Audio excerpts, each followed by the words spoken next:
जय भीम दोस्तों, जय भीम। हिस्ट्री रिसर्च सेंटर में आपका स्वागत है। और वीडियो को आगे देखिए दोस्तों। इस वीडियो बहुत इंटरेस्टिंग वीडियो है दोस्तों, और आगे इस वीडियो को कंटिन्यू पूरा देखिए और चैनल को लाइक कीजिए, सब्सक्राइब कीजिए और बेल आइकन घंटी को दबाइए दोस्तों, जिससे कि नोटिफिकेशन आपको मिलता रहे दोस्तों। आज बिजली या करंट की हमारे जीवन में कितनी अहमियत है ये शायद बताने की जरूरत ही नहीं है, क्योंकि आज हमें हर छोटे से छोटे और बड़े से बड़े काम के लिए इलेक्ट्रिसिटी की जरूरत होती है। रोजमर्रा की जिंदगी में मोबाइल, लैपटॉप चार्ज करने से लेकर लाइट, पंखा, मोटर या बड़ी बड़ी फैक्ट्रियों को चलाना हो, इलेक्ट्रिसिटी आज रोटी, कपड़ा, मकान जितनी जरूरी हो चुकी है। लेकिन इलेक्ट्रिसिटी का आविष्कार आखिर हुआ कैसे? क्या लोग इसे पुराने जमाने में भगवान मानते थे या कोई जादू? आज की इस वीडियो में हम आपको बताने वाले हैं बिजली का आविष्कार या खोज किसने किया और कब किया, और दुनिया को पहली बार इलेक्ट्रिसिटी नाम का तोहफा कब मिला। तो बने रहिएगा वीडियो के अंत तक हमारे साथ। कुछ इन्वेंशंस होते ही ऐसे हैं जो दुनिया को बदल कर रख देते हैं, और बिजली की खोज भी इन्हीं में से एक है। और हाँ, एक बात और, बिजली की खोज हुई थी, आविष्कार नहीं हुआ था, क्योंकि बिजली पहले से ही दुनिया में एग्जिस्ट करती थी। जैसे आग की खोज की गई, बिल्कुल उसी तरह। जैसा कि हम सब ने विज्ञान में पढ़ा है, ऊर्जा यानी एनर्जी कभी खत्म नहीं होती, बल्कि एक रूप से दूसरे रूप में कन्वर्ट होती रहती है। इलेक्ट्रिसिटी की खोज में कई बड़े बड़े वैज्ञानिकों का योगदान रहा है। बिजली की खोज किसी एक वैज्ञानिक ने नहीं की, जबकि इसकी खोज के बाद कई वैज्ञानिकों ने पीढ़ी दर पीढ़ी इसमें सुधार किया और इसे बनाने के नए नए तरीकों को इन्वेंट किया। लगभग 600 ईसा पूर्व एक महान साइंटिस्ट थेल्स ने पता लगाया कि कांच या अंबर के टुकड़े को रेशम या बिल्ली के बाल से रगड़ने पर उसमें एक ऐसी पावर आ जाती है जो अपने से हल्की वस्तु जैसे कागज के टुकड़े को अपनी तरफ आकर्षित करती है। लेकिन उस थ्योरी पर ज्यादा ध्यान नहीं दिया गया और कुछ लोगों ने तो इसे काला जादू तक कह दिया। बाद में थेल्स ने इस पर काफी रिसर्च की और उनको ये समझ आ गया कि जादू नहीं, साइंस है, क्योंकि अंबर को ग्रीक में इलेक्ट्रॉन कहा जाता है। इसीलिए थेल्स ने अपनी कुछ रिसर्च करने के बाद अपनी इस खोज को इलेक्ट्रिसिटी का नाम दे दिया। जिसके बाद सन 1752 में बेंजामिन फ्रैंकलिन नाम के एक वैज्ञानिक ने साबित किया था कि आसमान में चमकने वाली बिजली और बिजली की चिंगारी दोनों एक ही रूप है। उन्होंने इसका एक्सपेरिमेंट करने के लिए बरसात के दौरान एक पतंग पर गीली रस्सी बांधी और उस धागे में एक चाबी लटका दी और पतंग को तेज आंधी तूफान में उड़ाने लगे। जिसके बाद पतंग जैसे ही ऊपर उड़ी, पतंग के जरिए बिजली का झटका भीगी हुई रस्सी से होते हुए चाबी तक आया और फ्रैंकलिन को भी बिजली का झटका महसूस हुआ, जहां से उन्होंने प्रूव कर दिया कि आसमान में गरजने वाली बिजली और इलेक्ट्रिसिटी लगभग एक ही तरह की है। अपनी जान को जोखिम में डालकर आखिरकार उन्होंने खोज कर ली।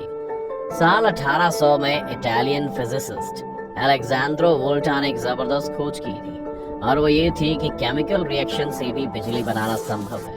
और उन्होंने एक इलेक्ट्रिक सेल का आविष्कार किया जिससे बिजली प्राप्त की जा सकती थी। वोल्टा ने एक इलेक्ट्रिक बैटरी पॉजिटिव और नेगेटिव कनेक्टर्स को इस्तेमाल करके बनाया, और इसी साइंटिस्ट के नाम से वोल्ट यूनिट को रखा गया। डीसी के आविष्कार के बाद सन 1831 में माइकल फैराडे ने बिजली की खोज में सबसे क्रांतिकारी काम किया।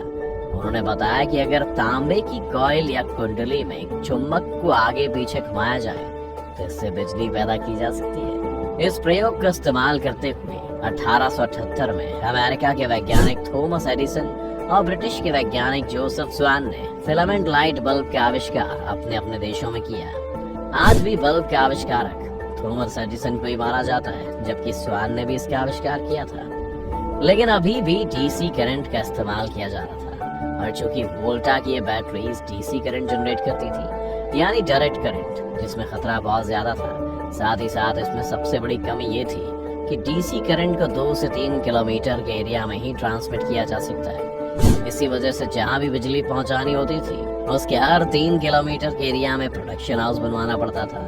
चूंकि एडिसन की कंपनी में एक और महान वैज्ञानिक काम करते थे जिनका नाम था निकोला टेस्ला, और टेस्ला को डीसी करंट की सारी कमियों के बारे में पता था, और वो एसी करंट के ऊपर काम कर रहे थे। एसी मतलब ऑल्टरनेटिंग करंट। वो चाहते थे कि ऐसा करंट बनाया जाए जो सुरक्षित हो और जिससे काफी दूर तक करंट सप्लाई किया जा सके। जब टेस्ला ने अपना सारा एक्सपेरिमेंट एडिसन को बताया तो एडिसन ने एसी करंट को अपनाने से साफ इनकार कर दिया और उन्होंने कहा कि आपको जो भी एक्सपेरिमेंट करना है वो हमारे डीसी करंट जनरेटर पर करें। जिसके बाद टेस्ला ने उनकी कंपनी को छोड़ दिया और एसी जनरेटर और एसी मोटर पर काम करना शुरू कर दिया। आखिरकार 1887 में फाइनली निकोला टेस्ला ने एसी करंट का आविष्कार कर डाला और ये एक ऐसा करंट था जिसे कोसों दूर तक बिना किसी परेशानी और डर के ले जाया जा सकता था। इस तरह से बिजली की खोज और इसे बनाने के तरीकों में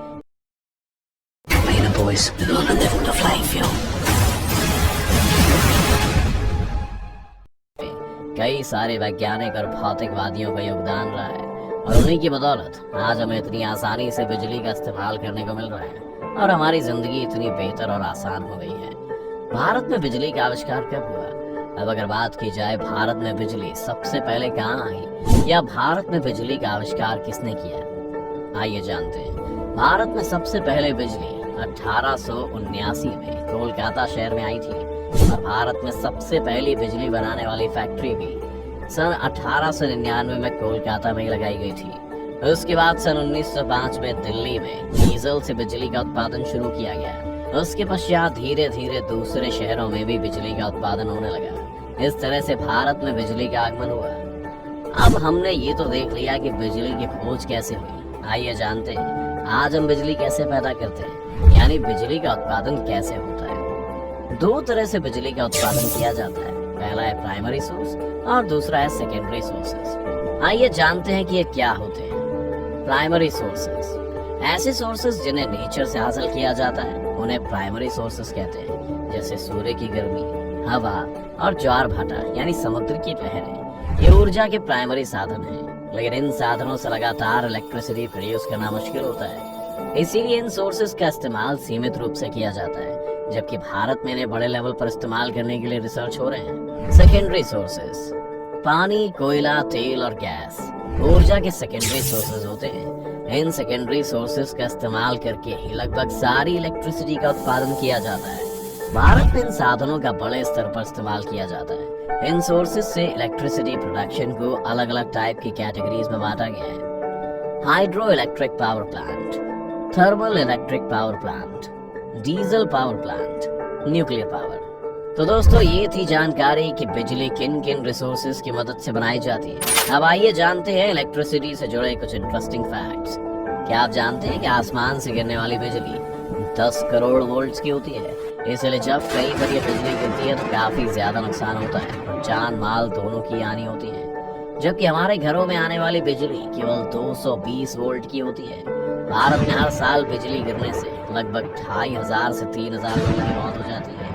एक सर्वे के हिसाब से बिजली गिरने से मरने वालों में 80% पुरुष जबकि सिर्फ 20% महिलाएं हैं। इलेक्ट्रिसिटी एनर्जी का ही एक रूप है, इसीलिए इसे आविष्कार नहीं एक खोज माना जाता है। बिजली की शुरुआत 18वीं या 19वीं सदी में नहीं, बल्कि इसका ताल्लुक कई साल पुराना है। 1930 में हुई आर्कियोलॉजिकल खोज में जो चीजें निकल कर आई हैं, उसे जानने के बाद आप हैरान हो जाएंगे। उस खोज के अंदर रोमन जमाने के प्राचीन बैटरीज निकल कर आई, बगदाद में भी इसी तरह की बैटरीज निकल आई। इससे साफ जाहिर होता है कि बहुत पहले से ही बिजली का कॉन्सेप्ट था। तो दोस्तों ये थी इलेक्ट्रिसिटी यानी बिजली के बारे में हमारी आज की पूरी वीडियो। उम्मीद करते हैं आपको आज की हमारी वीडियो पसंद आई होगी। तो दोस्तों आपको इलेक्ट्रिसिटी से जुड़ा कौन सा फैक्ट सबसे ज्यादा इंटरेस्टिंग लगा, हमें कमेंट करके जरूर बताइए। अगर वीडियो पसंद आई हो तो वीडियो को लाइक और शेयर जरूर कर दें, साथ ही हमारे चैनल को सब्सक्राइब